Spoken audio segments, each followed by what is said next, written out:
successful, we may get the opportunity to take a drive through that set.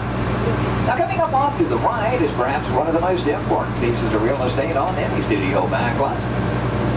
That's right, the celebrity parking area off to the right. As you see, we do have some rather unique forms of transportation for our stars here at the studios. The silver space pod, incidentally, you may recognize from the 1986 Disney film, Flight of the Navigator. As we make our way around the corner, off to your left, you'll see some sculpted figures. Those are known as topiaries. Depending on the size, style, and composition, topiaries can take anywhere from a few months up to 10 years to fully develop, and you'll find those unique sculptures all across the Walt Disney World Resort. Also off to the left, the tan-colored structures are called bungalows, and those provide office space for production teams currently filming here in the studios. Beyond the bungalows off to the left, you get a glimpse of soundstage number 3 across the way. Now, currently, our bungalows and sound stages are occupied by a new production from Touchstone Picture, our backlot we call Residential Street. Now, you know, a lot of people say they'd like to live here at Walt Disney World, but before you get ready to pack your bags and move into the neighborhood, take a look through that first open house on the right. As you see, it's really just an exterior shell, what we call a facade, used for exterior filming only. 42 on the right in the film Ernest Saves Christmas, which starred Jim Varney.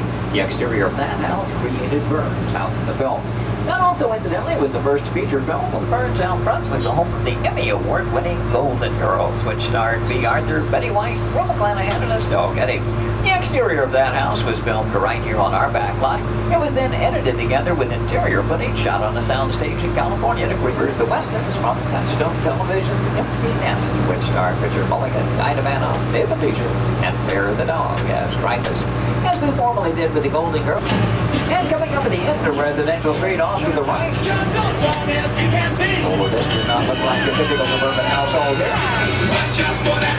That's of course because it's George's Treehouse from George of the Jungle in theaters this past summer. This live-action version of George's thing out here in the boneyard. Anytime with proper vehicle, we need to store it until we might using it for another production.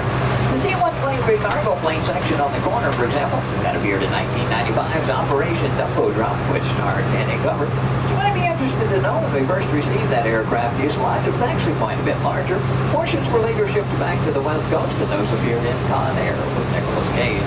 The large black speedboat was custom designed for Disney Presents The 100 Lives of Blackjack Savage.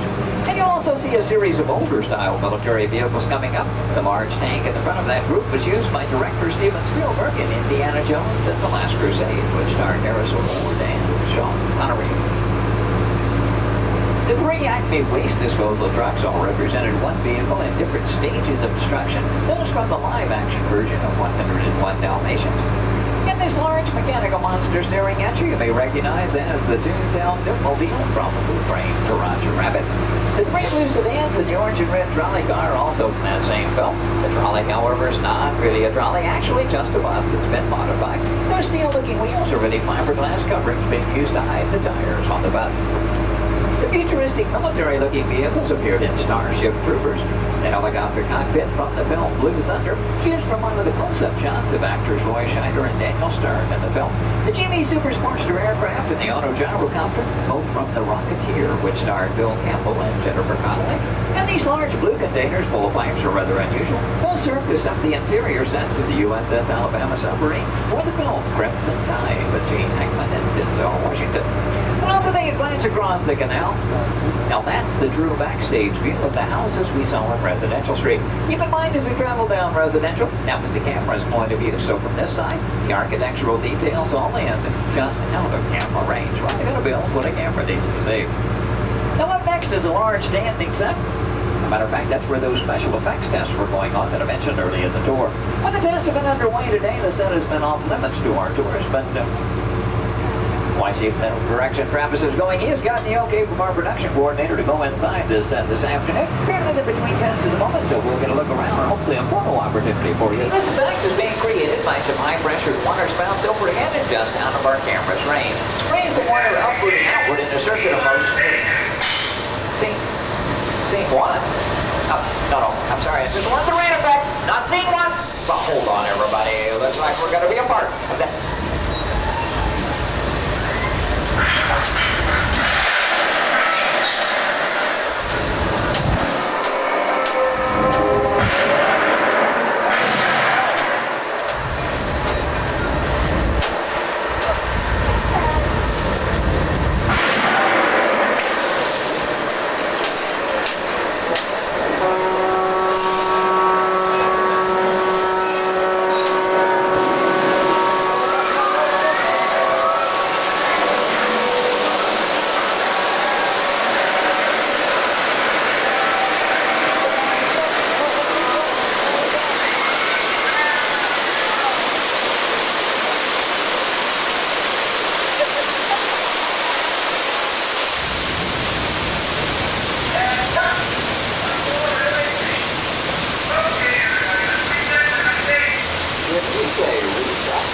okay? Oh, I don't know. I think that first impression got fine. How about you? What do you think of Catastrophe Canyon? And we are here, wherever you are traveling. I noticed that Dr. Truck is already making its way back up the hillside, back to the place. The next scene. Look on to your right. You'll see a special aircraft here. Known in airports throughout the country simply as the 234 Mickey Mouse. It was purchased by Walt Disney in 1964. Some of it is fast behind the archway off to the right. Glance down the street, you'll get a glimpse of our very own New York skyline right here in Central Florida. That illusion is created by an old movie trick known as forced perspective. The skyscrapers at the end of the street are actually just painted flats. The tallest of which is about 4 stories tall, a block and a half away. Also on to the right, our newest addition to the New York Street area is our Goosebumps Overland Plank Show. Check your guide map for the show time.